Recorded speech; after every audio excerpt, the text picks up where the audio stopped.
Je dirais. Donc c'est pour présenter officiellement le mouvement ISOP. Le mouvement ISOP qui est un mouvement citoyen que j'ai eu l'idée de lancer pour accompagner le processus électoral en cours. Je n'ai plus besoin de revenir sur les révélations qu'il y a eu à dire lors de la première conférence de presse. J'aimerais donc à travers ce point de presse informer officiellement la population togolaise que je lance officiellement un mouvement qui s'appelle le mouvement ISOP.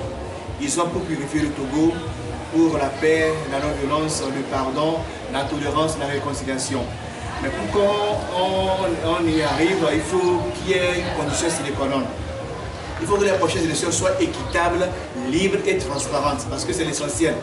Vous savez, je vois ces temps-ci à travers les médias, tout le monde court de gauche à droite, élections apaisées, élections non-violence, nous sommes tous d'accord. Mais il y a une condition sine qua non. Qu'est-ce qui provoque la violence? C'est quand les gens votent et ils se sentent trichés, ils se sentent floués, ils se sentent que leur vote est détourné, c'est là qu'ils se fâchent pour faire des casses et on assiste toujours à la violence.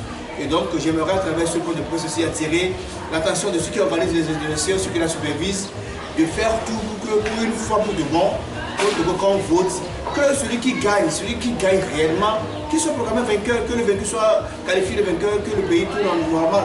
Parce que je trouve anormal que chaque fois qu'il y a l'élection de Togo, tout est bloqué. Vous voyez l'attention qu'on a assisté depuis quelques jours. Moi j'ai vu des choses, je ne veux plus revenir sur ce que j'ai vu. J'ai attiré l'attention des uns des autres sur ce que j'ai vu. Apparemment, on minimise tout parce qu'ils disent que je délire. Je ne vais plus revenir là-dessus. Mais j'aimerais inviter solennellement les uns les autres à faire tout pour que les choses se déroulent dans de bonnes conditions.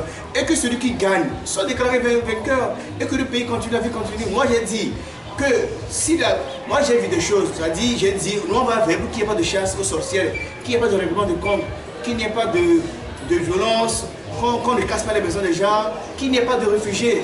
La campagne a pour titre, la campagne qu'on lance dans le cadre du mouvement, on lance officiellement une campagne de sensibilisation qui s'appelle campagne zéro. La campagne zéro consiste à avoir cette année 0 mort au cours de la présidentielle, 0 blessé, 0 réfugié, 0 casse. Donc, pour une fois vous votez au Togo et que le Togo ne soit plus une curiosité de la sous-région. C'est-à-dire quand vous sortez du pays et que vous entendez ce que les gens disent de nous, et c'est terrible, vous comprenez? Moi j'ai un ami ghanéen qui me disait tout récemment, all eyes are on you, you Togo. All eyes, c'est ça, hein? All eyes are on you. Tous les yeux sont braqués sur vous, vous les Togolais. Vous comprenez? C'est du genre, on se comporte au Togo comme si nous étions une île perdue quelque part et retranchée, que ce qui se passe ici n'est pas sûr. Mais ce qui se passe au Togo est sûr. On a les réseaux sociaux. Depuis quelques jours, les images sont postées sur les réseaux sociaux. Les gens disent, mais que se passe dans ce petit pays? Vous comprenez? Ça ne va pas, c'est pas l'honneur du Togo. Chaque fois, il ne faut pas qu'on nous parle, on doit cesser d'être l'exemple négatif. Et donc, moi, à travers cette campagne, nous allons sensibiliser la population. Nous irons vers les gens. Pour ce faire, on a besoin des moyens. On a besoin, par exemple, d'un pick-up double cabine. On va essayer de montrer le chabaudage là-dessus. Donc, on va monter le matériel de sonorisation. Ce sera une sono ambulante. Donc, on aura besoin d'un minibus aussi pour transporter les hommes, les religieux, ceux qui vont prier, ceux qui vont essayer de passer le message de paix à la population, pour que tout se déroule dans le calme. Donc, pour ce faire, je lance également un appel aux bonnes volontés qui veulent bien nous accompagner dans cette campagne zéro. La campagne zéro, je rappelle, qui consiste à avoir 0 mort, 0 blessé, 0 casse, 0 réfugié lors de la prochaine présidentielle, que nous voulons qu'une fois ça se déroule dans le calme, comme ça se déroule tout récemment au Nigeria. On voit les gens voter au Ghana, la vie ne s'arrête pas. Au Togo, à cause de vote, les écoles sont fermées pour 1 mois. Ça sort de l'entendement normal. Et de l'étranger, des confrères, les gens disent, mais que se passe chez vous? Moi, c'est pas vous fuyou. Il y a quoi chez vous? Et chaque année, c'est toujours vous.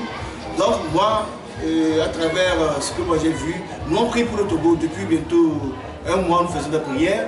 On fait des méditations, on a un groupe, c'est une chaîne de prière qu'on fait à travers le monde entier. Il y a la plupart de l'équipe qui est ici, on prie tous les jours pour qu'il n'y ait pas de violence.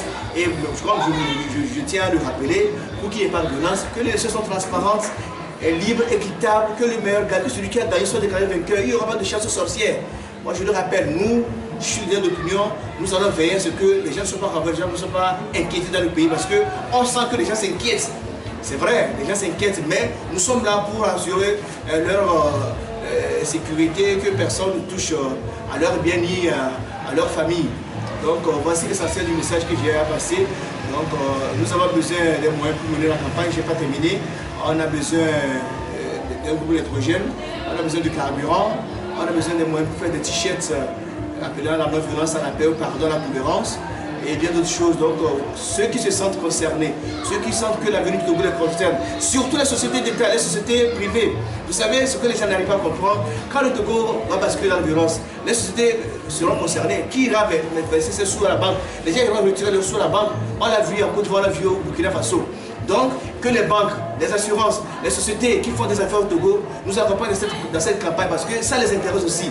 Parce que c'est quand il y aura la paix et la sécurité que les investisseurs vont venir, quand les gens vont venir verser l'argent dans leur banque. Parce que là, les gens s'apprêtent à quitter le pays. Si vous tournez, vous renseignez autour de vous, les gens quittent le pays parce que les gens ont peur.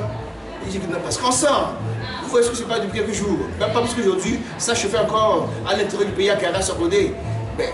Ça dit, ce n'est pas bien tout ça. Il faut que les tensions baissent, que les problèmes de la sécurité soient réglés et que tout se passe dans les normes internationales. Voilà mon message que j'ai pour la population